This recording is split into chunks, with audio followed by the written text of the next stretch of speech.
Hey everyone, here today with Tim Stoddart. He actually, I just realized he did have a local newsletter. He doesn't have one at the moment, but he is doing really big things in the realm of what all of us are trying to do. Super smart guy and been very influential to me, which I'll explain in a minute. But anyway, thanks for being here, Tim. Yeah, thanks for having me, DJ. It's great to finally jump on. And you and Yeah, I have been chit-chatting for a while, so I'm looking forward to it. yeah, no, me too. Same. First thing I want to say, because I think it's good for everybody. Everybody needs to follow Tim on YouTube plus his newsletter. I think what he is doing, again, he's doing it more kind of B2B or to entrepreneurs, but it also, I think, replicating what he's doing in your local community is also a play. Really, what I mean is just the fact of how you are so genuine plus casual, right? In terms of you don't have big production values, you don't overthink things, you just sometimes say what you're thinking. Hey, I don't even know if this is right. You just do it in a way, and you've kind of mentioned this. Other people like me have told you this of how much that makes them like trust you and want to follow you because you're just super human about this stuff. It super slash you not superhuman. And I just think it's really cool. It's been really influential for me in doing what I'm doing right now. Right. And I just want to say I appreciate that. And I think everyone should follow you because you have good insights in this business realm, but also like how you do it. So I don't know if you have any thoughts on why you do what you do in this way and how it's kind of gone for you. Well, I have two thoughts. First off, a lot of people have told me that before, and every time they do, it doesn't go unappreciated. And so thank you for the kind Yeah. words. Um, yeah, truth be told, a lot of the world kind of opened up to me in terms of my personal brand once I just stopped taking it all so seriously because my first brand that I created was about sobriety. Most people who know my story, they know this, right? And the reason why I thought that became successful was because I was just sharing my story and like other people would relate to it. And then you get smart, right? You know what you're doing. And so then I was working with a lot more technical SEO, and that has its place. I'm not saying that you don't want to be technical by any means, but once I started doing my personal Twitter account and started taking it seriously, I was using that sort of technical approach. And every article I would write, I try to SEO it perfectly. And it was like really stressful. I was like, what am I doing? What's the point of doing this if it's not fun? It's not like I really get anything out of it other than growing my reputation. And like, do I even want my reputation to be the way that I'm portraying myself anyway? And so, I mean, the funny story is that I started by just making my featured images of my blog posts, these ridiculous animations by taking like my head and blowing it up almost like a bobble head doll and making those my featured images. And it was like so stupid and ridiculous that um there was something about that process that made me stop taking everything so seriously. And yeah, as soon as I did that, and I was like, you know what? This is me. I am who I am. I don't know how else to be. Everything just kind of opened up. And so thank you. Yeah. People have said that to me many times before, but even still, every time I hear it, it does mean a lot.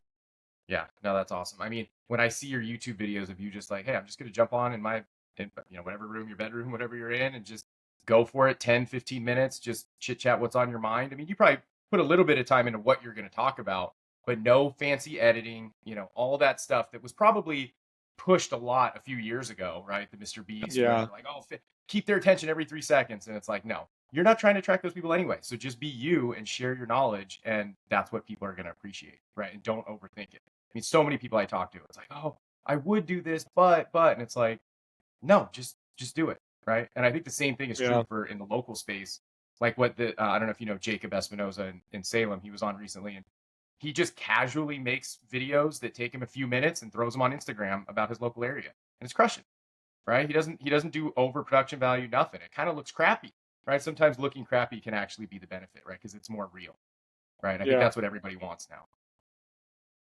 I agree totally. I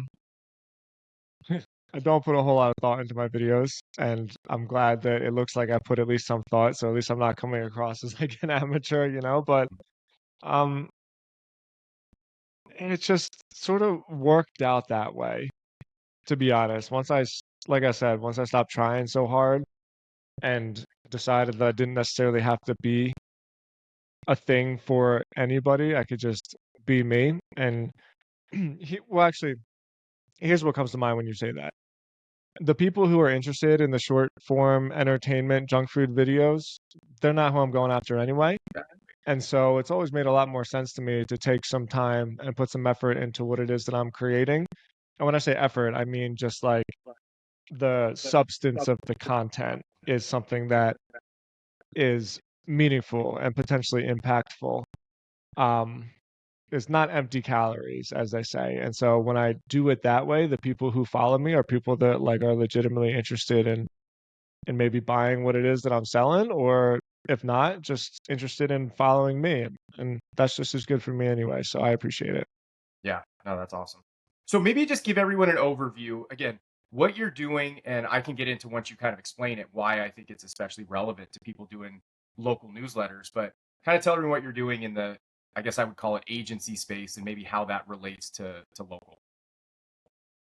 I'd be happy to, man. I mean, I'm an entrepreneur first and foremost. So like what I'm working on seems like it's always changing. I will say this last year, I've made a point to not dabble and not make so many investments, just kind of stay focused on what I got going on. So I really had most of my success in the behavioral healthcare space. Like I said, I mentioned that site Sober Nation. Sometimes people think like, oh, sober, that's kind of weird, but that's actually how I got started. I started just documenting my journey of sobriety, of getting sober from. I mean, I had a lot of problems when I was a kid. We don't gotta get into it.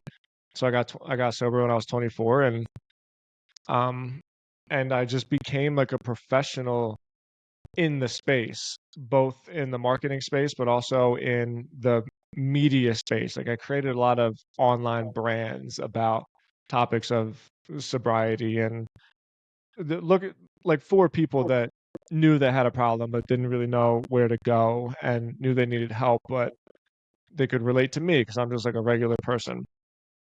And so I built pretty successful agency that specialized in that space and I sold it last year. And over that time, we created a bunch of other different media sites and directory sites like lead generation sites.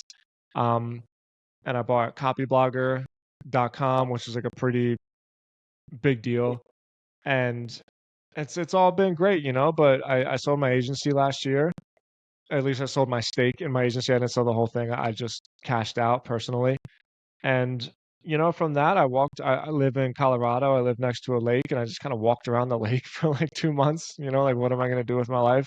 And I decided, you know what? I've always loved writing my blog. I've had my blog for, I don't know, 10 years, but it would be very off and on and like sporadic. And I just decided that all of the people that had the most impact on me personally, in terms of the entrepreneurial um, tendencies or tactics or even just insights that got the most from, they were all writers. And that's where I feel the most comfortable is with writing.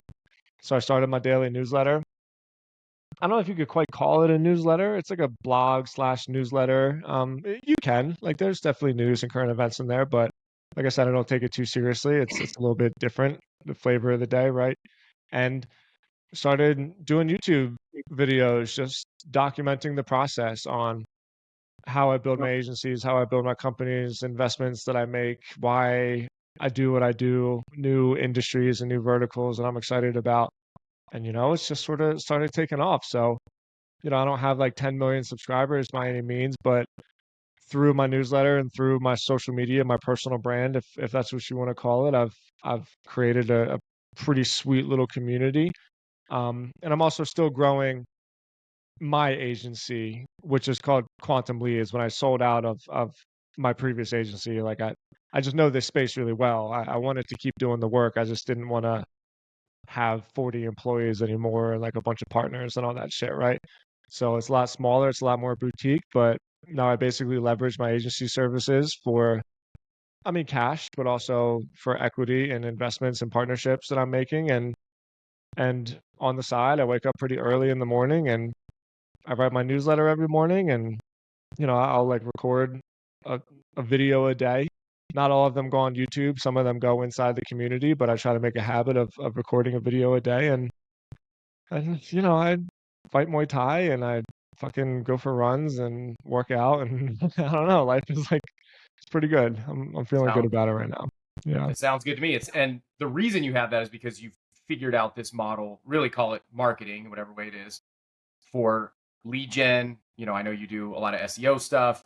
Um, and in your community and on your newsletter and all that stuff, you've been talking a lot about how people can make good money, building a local agency, doing, again, there may be different angles of it, but having an agency selling to local businesses, right? And so that's where I think the overlap of what you're doing and what people listening to this, what I'm doing, of having a local newsletter, I frequently talk about the best way to do a local newsletter is to have a secondary business that benefits from the audience or impact that you're making, right? Instead of just saying the old school way, if you just sell ads, that's it. You just sell ads, right? Yeah, you should still do that. You can, but it's hard, right? So if you have a way you can monetize and monetize a lot more per lead because it's your own company, that's where the real gold is. And that's where I get excited about what you're doing and you're talking about, because I'm not doing it quite yet, but I want to, right? Because now that I have a big audience. So maybe just tell a little bit about what you've been talking about lately, or your thoughts on what entrepreneurs can do locally as far as marketing and charging local businesses and making good money that way. I'd be glad to. And you got to keep me off my soapbox here because I don't want to get a little too preachy, but I just get annoyed sometimes with all of the empty calories that we said that I see online because it paints this picture that if you're not making $10 million a year, or if you don't have like a super high leverage SaaS platform, then like you're a failure. And I've never seen it that way. To me, if you're making 200 grand a year, then you're like top 1% in the entire world, like top 1% in the history of the entire species. And so the I like to think of stuff like this in terms of probabilities, and it's always just made the most sense to me that like the highest probability to success is to start with a service business, more specifically a local internet service business, like a local marketing company, more specifically a local SEO company, and then use the cash that you create from that service and like reinvest it into other things to create additional streams of income, but in addition to create additional assets. And when I say asset, an asset doesn't necessarily need to generate revenue, but it can still have intrinsic value within itself. And so one of the reasons why I was so excited about what you're doing is because newsletters and agencies and then like lead generation assets, they all work really well in tandem with each other. Because if you have a local newsletter, then you basically become an authority in the town, in like whatever city, town, uh, I don't know, like neighborhood that you live in. And when that happens, then you can build relationships with a lot of the business owners. And so the biggest opportunity for me, at least that I see right now, is local brick and mortar businesses because they got shit to do. They have businesses to run and they all need more customers. And everybody can just observe your own behavior. Like you don't need data for this. Just look at your own behavior. Let's say you go to a new city, or you're with your wife or your husband and you're looking for a date night or a new thing to do. It's the first thing you do. You pull out your phone and you type, coffee shop near me, Thai restaurant near me. Let's go one step further and say you're looking for a service, like your dishwasher breaks, right? Appliance fixer near me, hardwood floors near me. You all do the same thing. And it's always local and it's always on your phone. And so when that happens, you get served results in the local pack. And the local pack is basically just the Google Business directory. When you look on your phone, it's that little map that you see with like those little red pins, right? And and if you can get your business in a local pack for a certain search query, when you do SEO, it's a very much like winner take almost everything game. We call it the local pack because you can see for yourself. If you search for something locally, you'll see there's 3 listings in that map And then if you want to see more, you have to click this button that says like see more. And nobody ever does. And so if you're in that top three, you're in the local pack.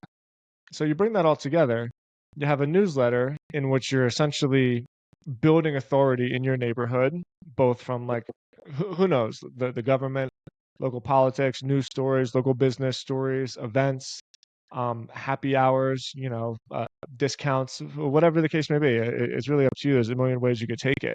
But through that, who are you marketing to?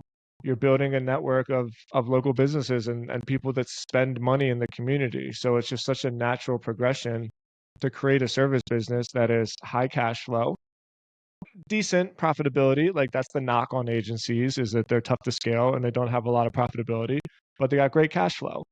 And so, you get 10 clients at 1,500, 2,000, $2,500 a month.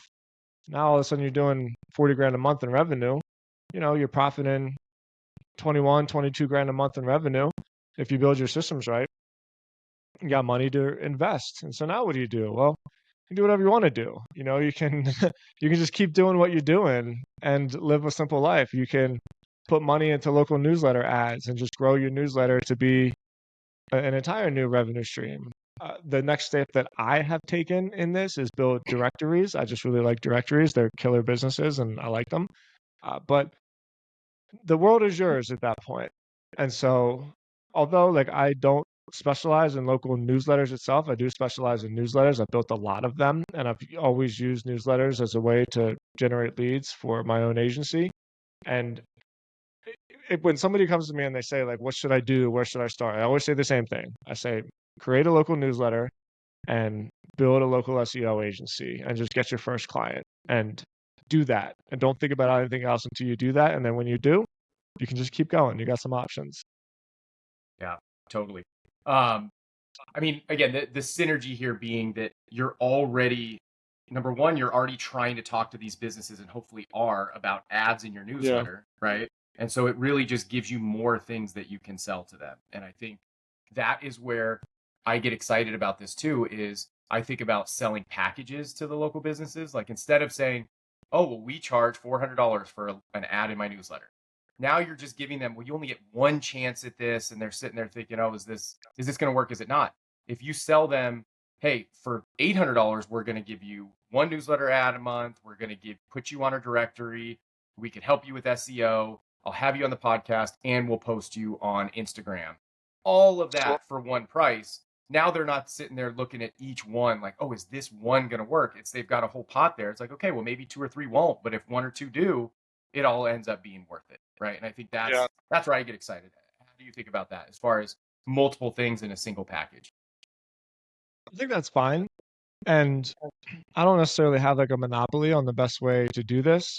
For me, I still encourage people to start with a service because if you have a service, then if you have an additional package, then it just gives you, I mean, in the sales word, we call it ascension or descension. You can start with a high ticket item, they're not ready for it. Okay, you can descend to a package, or you can start with a high ticket item, close the deal, build some trust, and then technically it's a dissension, but it's still, well, it's not even really an upsell, it's a cross sell.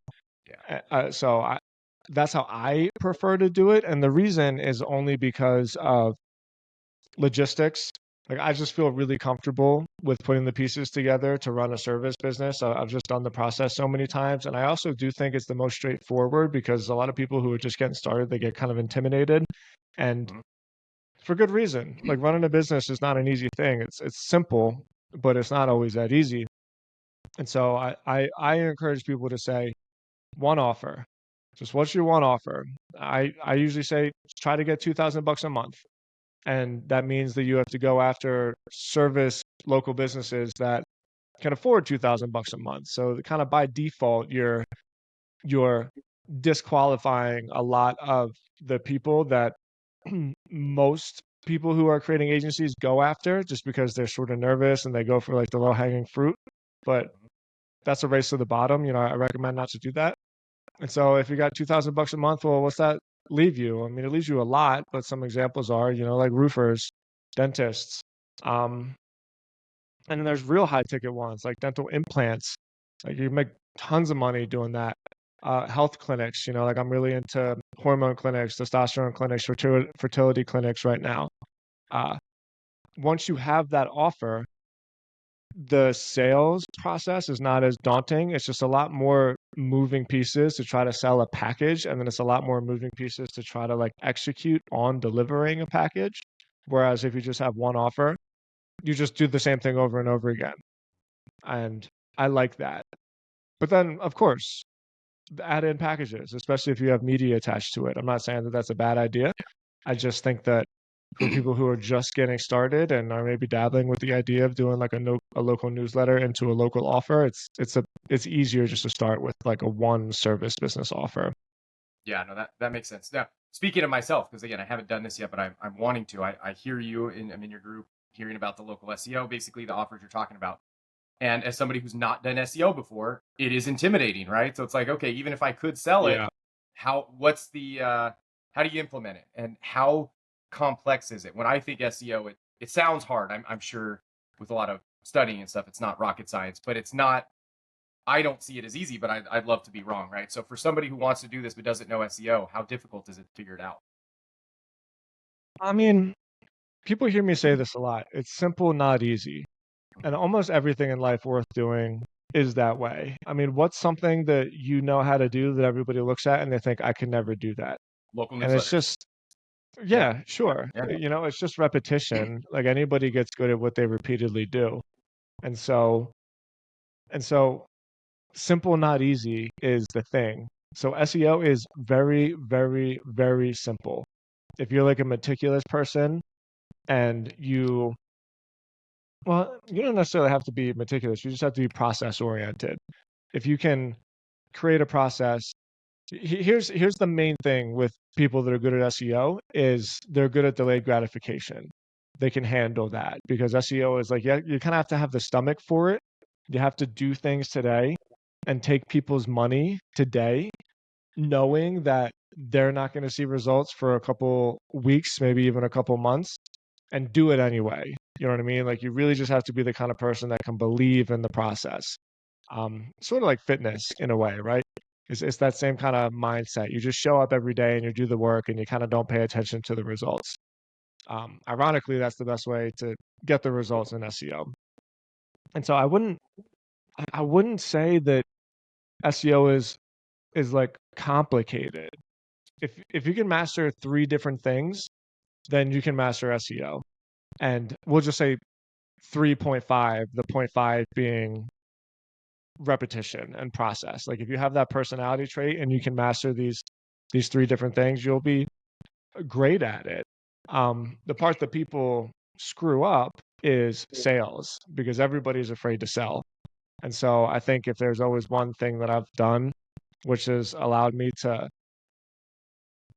push through competition or get to the place where like I can have repeated success. So it's not just a fluke, it's just my willingness and my ability to get in front of people and to ask people for money. Like people really, really struggle to Yep. do that sometimes. And so I don't find SEO is like so hard that people can't do it. I find that people are scared to sell. That's a lot more what holds people back than the actual technical aspect of it. Yeah, totally. I feel like that's probably for most people listening to this who are only doing a local newsletter and trying to sell ads. It's the same issue, right? Yeah, Is no that fear question. of getting in front of them and then undercutting yourself. I mean, I have that too to a degree. I fight it every day, but I totally get that is an issue. Um, Tell me about directories because I know this has been a big topic in the local newsletter space. A few people have launched them. You already mentioned how valuable you see them, and when done right, again, I don't have one yet. I want to do one. I see a ton of value here as well, especially in combination with a local newsletter. Again, coming back to this idea of the local, call it a local media company, being the umbrella organization that has different assets underneath it, with a directory just being an asset of the local media company, um, seems very valuable to me. But again, a little scary on putting it all together and building it. So tell me your thoughts on directories in general and then what you're doing, because I saw that you're doing something interesting in the space and want to hear more about it. I fell into a directory. I'll tell you how it started. Um, when I was getting sober, I was in Florida, and in South Florida, there's like a lot of sales rooms. There's, if you ever wonder where all of these people are that are calling you all the time, they're all in Florida, at least the ones that are in the United States. And the reason, it's like if New York is the finance capital of the world, and if Silicon Valley is like the tech capital of the world, South Florida is like the call center capital of the world. And I don't say that as a diss. It's very essential for a lot of businesses. But the reason is because some of the laws in Florida make it as such. Um, and other reasons too, like strangely enough, the geography.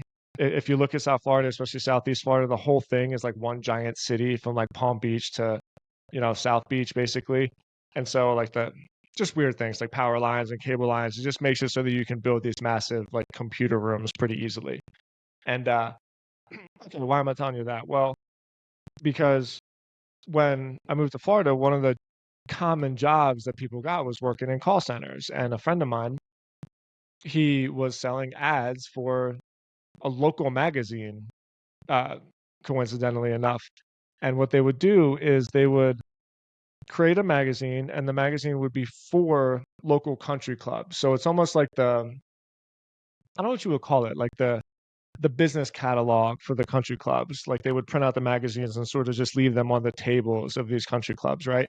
And so they would use that as a way to pitch their potential advertisees, say, yeah, we're doing the catalog for whatever country club. It's a real high end market.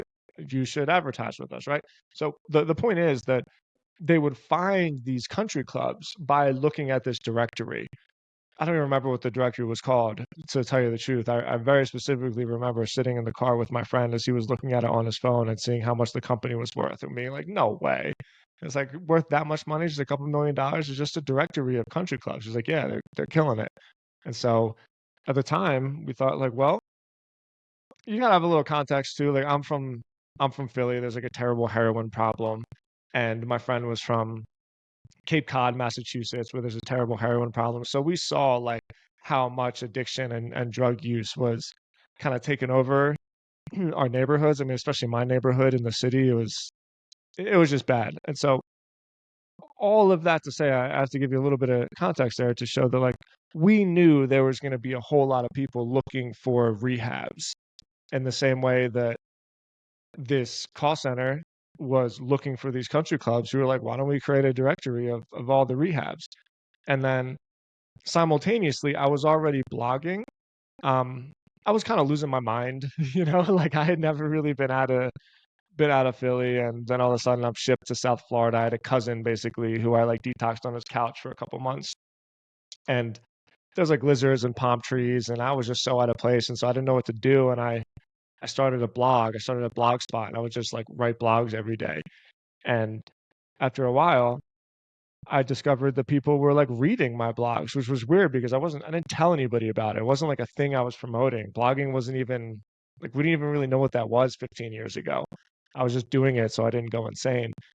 And I said, hey, you know what? I got an idea. Why don't we create this blog and a directory and sort of build a whole website? We'll create like a media site around recovery. And so, I'd love to say that I had this like brilliant idea. I didn't.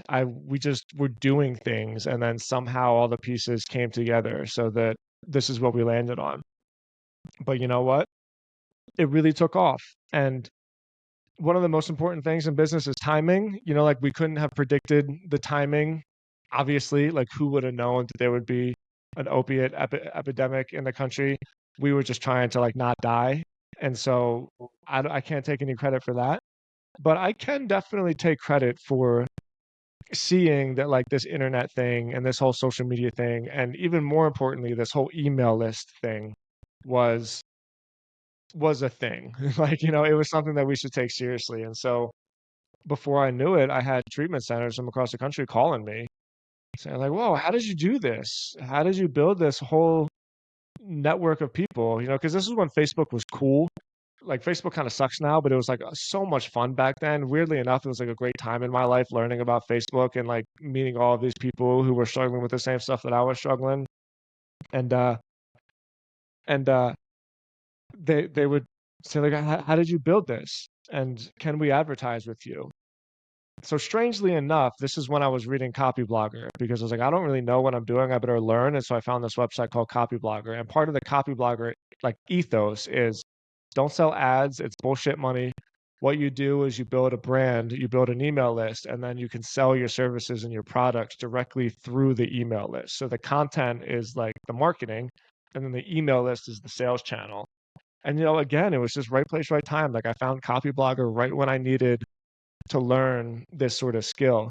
And and it all just fell into place, man. And so, I know that you asked me about directories, but it's a little bit of a long answer because this thing that we sort of fell into, it really, really took off. But then we saw the opportunity because we saw what SEO was doing. We saw that none of these treatment centers knew anything about digital marketing, and now they all do. Now it's like one of the most competitive SEO spaces in the country just because of, like how lucrative and profitable it can be. But we got in early, we got in at the perfect time, and we did not look back. So we built a ton of directories, every directory using like different keywords, and then we expanded to other healthcare services. We built a directory on moving just because we saw that so many people were moving across the country and to different places. And, we built a directory on stem cells. And unfortunately, I had to shut that thing down, but I'm actually rebuilding it now. I screwed it up. I screwed up the site structure basically, so I had to tear it down and start over. I've built a directory on like plant medicine retreats. My wife is really into psychedelics, and that's a whole space that I see really emerging. And so, like, you name it, man. When I talk about directories, I just get jacked up about it because there's like infinite possibilities. There's infinite like little communities. That's one of the cool things about the internet is there's whole like underworlds of people that are just into strange things, like, and they might not think it's weird. They might look at me and be like, you think like sobriety is a thing, like, what are you talking about? That doesn't make any sense. And so you name it, man. I saw this guy, Frey, his name was, he had me on his podcast, and it was like one of the smartest things ever. He built a directory on porta potties because he saw how popular music festivals were becoming. And every time they do these music festivals, the porta potty contracts that they do, there's like 80,000 people at these festivals, sometimes more. They're like, they all got to pee. And he was like, yeah. So I just would follow these festivals and I built a directory on porta potties, and then I would just target where all these festivals were. I was like, man, that's so cool and so smart. So, anyway, that's my story. I love them. I think they're great businesses. They've done really well for me, and I'm just gonna do them until I burn this thing down, until there's nothing left. I'm gonna keep going. No, I love it. I mean, because I feel like with the people, and I know Freddie, he's been on the show. Guys like you and him and some of the other people who talk about directories, so much of what you guys are doing are not local, right? Like you said, all these verticals that you just kind of said are more just industry based as opposed to location based. And so, being everybody here, thinking about local, how do you think about the idea of having hyper local directories that are not vertical based? So it's almost the opposite, right? It's like every Yeah. vertical, but only based on location. How do you think about that as far as a local media operator running one of those? And then also, how do you think about it from the Google search aspect in terms of, the fact that technically there's already Yelp or Google's own system? Like, how do you think about the value of a hyper local directory? Yeah. Okay. Great question. There's really three different types of newsletter of directories you can make. There's industry focused, which means you are focusing on a specific industry and you are basically ranking for all of the locations. Sober Nation is this way.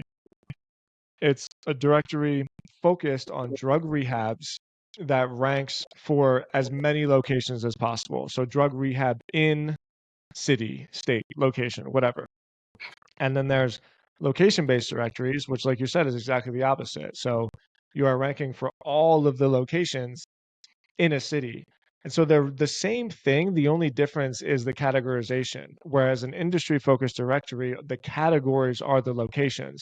But a location focused directory, the categories are the industries, are like the different types of businesses. And then there's the ones that which are complete nightmares, which are both. And so this is when you have something like longevity is a good example where longevity could be a bunch of different things. You know, we mentioned hormone clinics. We can do like um, getting your blood levels drawn. Like there's 5 or 6 different, probably more subsets of industries inside longevity, and then you can do it all over the world. So this is when you have multiple categories of location and industry, and those are just absolute disasters to build. They're really hard to SEO. You basically have to SEO them through filters, um, and it's difficult. If you go to plantretreats.com, that's the directory I'm doing, right? Because there's multiple different types of plant retreats. Like this might sound strange to some people, but there's psilocybin, which is like mushrooms, and there's like DMT, and there's ayahuasca. But then these retreats are all over the world. So then you have to have multiple locations for them, like multiple countries. Okay, so once you see that location-based directories and industry-based directories are basically the same but opposite, it takes a lot of the complication out. Because if you're building a local directory, let's say I live in Denver, let's say denverbusiness.com, you're only really SEOing for Denver. Denver has to be in every single search query somehow. And so then your categories are the industry. So it's like electricians in Denver, contractors in Denver, hair salons in Denver, you know? And so then once you get the categories down, it's actually pretty easy. Well, again, simple. It's pretty simple. And so from that point forward, you just go one category at a time and you SEO it with multiple listings, rich content, like an introduction. We call it an archive, because the archive is basically the page that feeds all of the listings. But then at the top of that, there's usually like an archive intro section, especially on WordPress, where you can put, you know, 200 words of content just to put some more keywords in there. I think that is such a good business, especially with a local newsletter. It's like if you just stick with it, it's like unfailable. You know, you have to get out of your comfort zone because you have to get in front of people and you have to sell, but you have exactly what it is that everybody wants. You know, like you have the attention and the authority to local businesses. So there's no reason why you shouldn't succeed if you're willing to grind through that discomfort. And then, you know, how do I think in terms of the changing landscape of SEO? Well, I think very positively of it. I've done a couple YouTube videos about this because everybody's so scared of AI. But if you search for things locally, you don't see Gemini. And the reason why is because of the reason I said before with the Google business listings. Like, why is Google going to put an AI search query, or excuse me, an AI search result in front of the thing that they already own? They wouldn't. And in a lot of cases, it wouldn't even make sense if they wanted to, because like a written text snippet of an AI generated Gemini result is going to be less effective in showing the person the local business that they're actually looking for than just showing them the local business that they're actually looking for, right? Um, so look, is like this SEO game going to stay like this forever? I don't know. Um, Nothing stays forever, I suppose is the answer. But as of right now, I'm only more excited about local shit than I've ever been because like so much of search is going local. Um and I love it. Like I'm more excited about it now than I've ever been. Well, I think you're spot on, and this is why a lot of people who've been reaching out to me, some of the bigger business people that I'm working with right now, they say the same thing, right? Which is almost kind of the opposite of what you just said. Like, okay, well, AI, Google's not going to, use AI to impact local search, but they are for national or for regular things that people would search. They are going to do the Gemini thing and hurt that. So I think if this is what you're saying, most businesses or business models may be hurt by all this AI stuff. It's just coincidentally local won't, which makes it even better Yeah. place to be, knowing that it's less likely to be disrupted than everything else people are doing. Do you agree with that? Yeah. Yeah, you said that much more eloquently than I did. Yeah, yeah. Well, and then I also think, tell me what you think about this, kind of similar to what we're saying now, but is that with AI just in general, people are going to have significantly less trust, rightfully so, of anything they see on the internet, right? Videos, audio, music, text, whatever images, you're not going to know what's real, right? And so most people have not caught on to this yet. They've heard of it, but they don't, they still trust what they see. They think about it as trust generally unless you have a reason not to. Well, it's going to flip, right? You're just going to assume things are fake unless somebody proves that it's real. And so when you live in a world where people can't trust anything they see on their computers or phones, they're only going to trust things that they know are real. And how do you know it's real? You see it in person, right? Then they're not, the Tesla robots. I think they're a ways away from convincing people that they're real. So that's why just everything business, I think, is going to be going more and more local, which is why people are so excited about local newsletters, because that's just a subset of just local everything getting more important and better. Do you agree with that? I really do. And I spent a lot of time thinking about this because it was my wife actually that opened my eyes to this. I like people. I don't dislike people, but I could sit by myself for months and really not miss anybody. Um, and sometimes that's not that healthy. And when I'm working, my team's all around the world. So I have these sort of digital relationships with people that um, are real relationships. Like I've been to their weddings and that's beautiful, but it's not like my next door neighbor. And you get lost sometimes in data and analytics and forgetting and like online avatars and forgetting that they're real people. And, my wife is exactly the opposite. She really embraces doing these breathwork events and working directly with people and, touching people. I'll go off on a tangent here a little bit, but I've spent a lot of time thinking about this. Like I've noticed that my Muay Thai gym has really, really, really gotten popular over the last couple of years. And this wasn't the case. Like Muay Thai was something that it's just, like it wasn't the thing that regular people would walk into. Like who wants to punch and kick each other and like elbow each other? It doesn't make any sense. But the more and more I thought about it, it's like the touch because you touch each other and you're with each other and like you're in each other's spaces and there's like real raw humanity. And so I know I'm getting a little bit heady here, but um I think the more digital we get, um the more you can bank on people going back to humanities. It's like I'm sober, you know what I mean? So I can't totally relate to it, but when you see these ceremonies of like these psychedelic ceremonies and every time all the time people are like crying, my wife comes back with these stories saying like, yeah, like we all just miss each other so much, like we miss the humanity. And so I do really, really think that there is something to that in terms of like going hyper localized, hyper events. The farmers market down the street, this thing has never been more popular.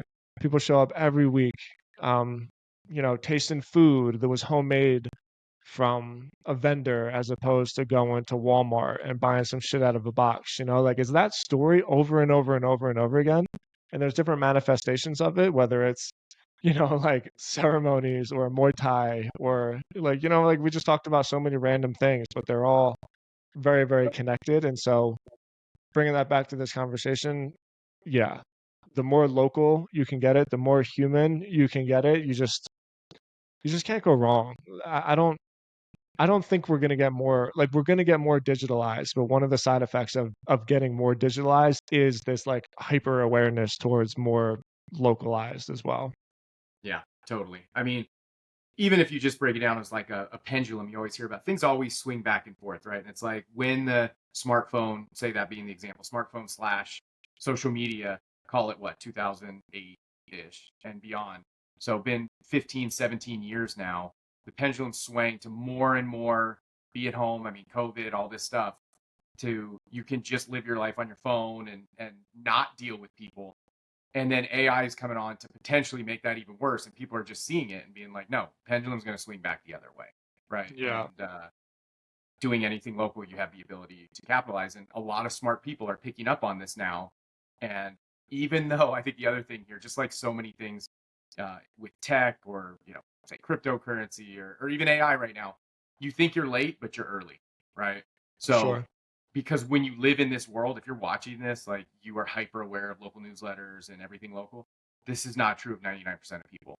right? So even though you haven't started yet, and I started a year ago, and other people started 2 years ago, you're still early, right? So there's still plenty of time to build locally, and so many different ways to do it, which is exciting. I think to your point earlier, there's so many different ways to skin this cat and be successful, and it's exciting. A little overwhelming, but it's exciting. Mm. Yeah, you're in the right place though. I'm happy for you. I'm excited for you. Yeah. Thanks. Thanks, Tim. All right. What do you want to leave people with? I know I'm not sure the details. You built something about helping build directories, or I don't know. What do you think for an audience of local newsletter people? How can you help? What would be good for them that you could share what you're doing? Best thing to do is my personal newsletter, just timstodds.com. That's like where you can really find the real me. I'm pretty transparent there. My YouTube channel too. I mean, I write about local stuff all the time. I don't personally have a local newsletter, but it's like I said before, that really is what I tell people when they ask me where do I start. I say start a local newsletter and a local SEO agency. It's just like it's the highest probability of success. So if you're interested in it, you'll hear me talk about it. Um, but yeah, I mean, I'm all over social media. That's kind of mechanized at this point, right? And so, like, if you want to really get the real, not that my social media is not the real me, but like the real raw version of me when I'm drinking my coffee at 4:30 in the morning, you can get all that through timstodds.com. That's the best space to find me. Nice. Awesome. Well, yeah, I recommend everybody check it out. Again, it's perfect because you can learn directly from what he's telling you, and then you can learn about how he's telling you and how you can leverage that concept as well. I think is both of them are extremely valuable. So check it out. Yeah, thanks so much for being here, Tim. Appreciate it. Yeah, you're welcome. Congratulations on everything, TJ. I'm happy for Yeah, you. thanks, Tim. Thanks. All right, see See ya. ya.